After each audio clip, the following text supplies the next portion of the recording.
Guys, what's going on? I'm Wendy Joe, and my life is in upheaval, so the background is not normal because my whole desk is shifted because my house is being remodeled, but that does not stop me from creating content. So I'm tucked over here in this little corner, and today we're going to talk about using Canva and creating KDP books. Now, I know we've talked about this in the past, but there's a couple of new things that I wanted to talk about with you guys. And so I'm going to show you what you can and can't do with Canva, what's allowed and what's not.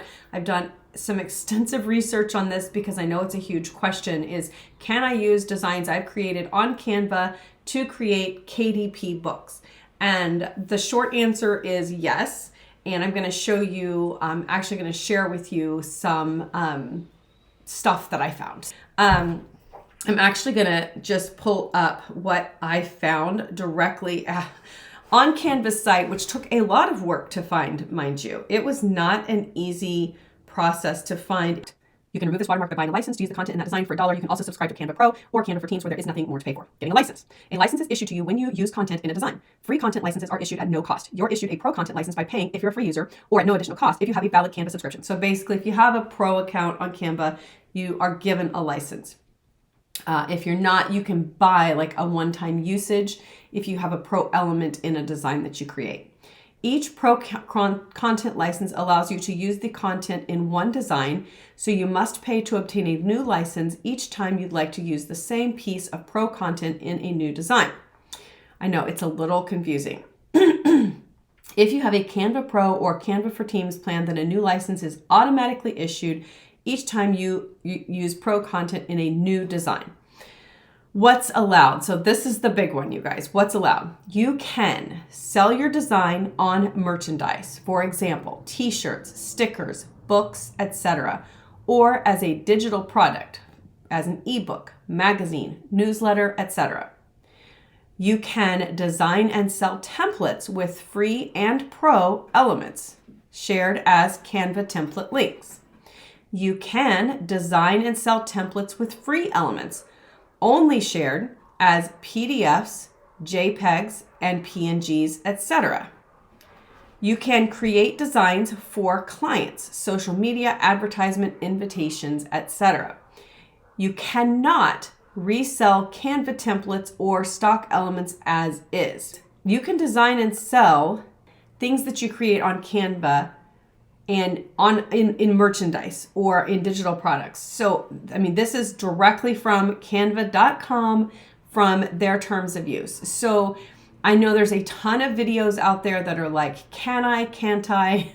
What is the answer? The answer is what is allowed. Yes, you can sell your designs on merchandise, stickers, books, t-shirts, etc., or as a digital product, ebooks, magazines, newsletters, etc. So KDP books and magazines, etc., that are digital and books, all allowed. Can I legally sell the designs I create on Canva? Yes, as long as you stick to the permitted uses when you're using our content. Section 5 of our content licensing agreement. You can legally sell your designs on merchandise.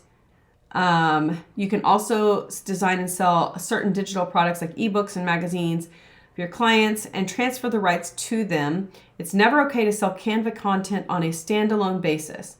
Put one of our template designs on a t-shirt and sell it as is. Your design should always be your own creation. So you don't want to just take one element, put it on a t-shirt and sell it because that's an infringement. You need to take an element and combine other elements and create something new out of it, and then it becomes your design and then you can sell it. Okay, so this is another big question that people ask is who owns the copyright in a design made in Canva? This depends on its composition. Generally speaking, if you're the creator of an original design, you're also its copyright holder. But if you used third-party content, stock, media, or photos from the Canva library in your design, your ownership is subject to those third-party rights. Canva gives you non-exclusive licenses to use various elements in your designs, including photos, graphics, videos, fonts, and music. Generally speaking, there's no requirement to attribute the creators of the elements used in your design, but it's always welcome. For editorial use, inclusion in a published news article or commentary, it's customary to attribute the creator. I'm going to take these glasses off because They help me with my reading because, you know, I am almost 50. So sometimes all the tiny prints get to me, but they're also like reflecting from my light. So I'm going to try to do this without without them. So I wanted to share one other part of the Canva content license. So when you click on that, you know, see more details in section 5 here, it goes over the basics. So basically saying if you agree, if you don't agree, don't use the stuff, right? Canva reserves the right to cancel, yada, yada, yada. So then it goes down to free content license. What license applies to free content? Check the source by hovering over the content in the object panel and then clicking the info icon in the toolbar. If the free content comes from Pixabay, then look at Pixabay's copyright usage, see if it's allowed to be used. If it comes from Pexels, check Pexels. If it's labeled CCO, which is or public domain, then refer to the CCO license or the source listed. And if it isn't from any of those sources, then just the free content license on Canva applies to that. And honestly, well, in everything we create that we resell, we use free elements that are free for everyone. And they're pretty minimalistic, the added elements that we put in there, because really what we are creating for you is a basic design that you can then turn around and add your own flair to target your niche, you know. So if you're targeting gardeners, then you could go in and add the gardening elements. If you're targeting, I don't know, people who own pugs, you know, I'm just like thinking of things off the top of my head. That's what I do. But, you know, so you're going to add those little elements in. So this then becomes your responsibility if you're using the Canva free version, just to double check anything that you add. The other option is obviously to create your own elements to it, but just double check that you know, have the right to use it in a KDP book or on whatever you're selling. So under the terms of this agreement, we grant you a perpetual, non-exclusive, non-transferable worldwide license to use the free content for the permitted uses defined in section 5 and 6 below. And then this goes into the number 5 that I referred to earlier, permitted uses of all content on Canva except pro music, okay?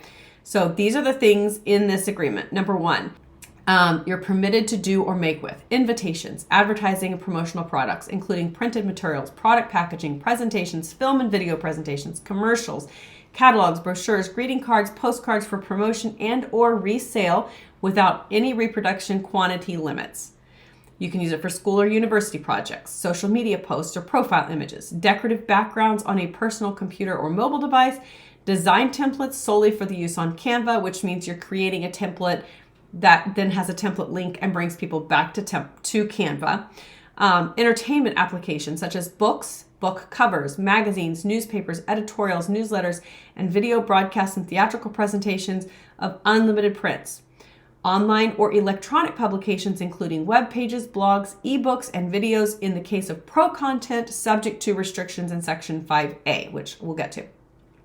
Prints, posters, hard copies, and other reproductions for personal or promotional purposes, resale, license, or other distribution, and any other uses approved in writing by Canva. So if all else fails, write Canva and ask them.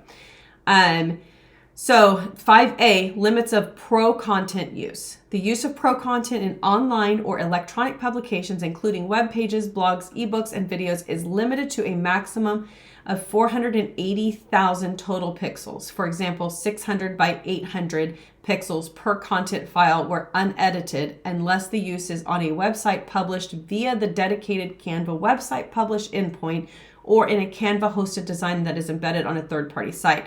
So basically they will just downsize your image if you're doing it on the web so that somebody can't then right-click, copy the image, and use it again in its original quality. They have to have, you know, the pro account to do that. So that's like some of the rules and regulations with Canva and what you can and can't do. You know, basically it's pretty relaxed. And I know it's scary for people to think, oh gosh, what am I going to do? How am I going to create and not get in trouble? And I think the bottom line is you need to have your own original ideas, and it's okay to pull in all of these elements and things, especially the free ones on Canva, to use in your design. Just make sure that you're not selling just just the one element. Like, you can't take a cute picture of a penguin and sell it as digital art anywhere, because you haven't changed it. You literally just took their design, put it on something and said, here you go. You need to make some changes to it. But I feel like this is the clearest description I have been able to come across, and it took some digging to find it, because there's just so much fine print and so many videos out there that are like, yes, you can do this. No, you can't do this. So I hope that clears that up for you guys a little bit. If you made it this far, I'm so glad you did. I know it's not the most exciting video. The legal stuff never is, but I just wanted to share what I had found, because I get this question a lot. So thanks for watching. Stay tuned. I have been doing a ton of recording, and there are going to be a lot of videos coming up. So make sure you hit the subscribe button so you don't miss them.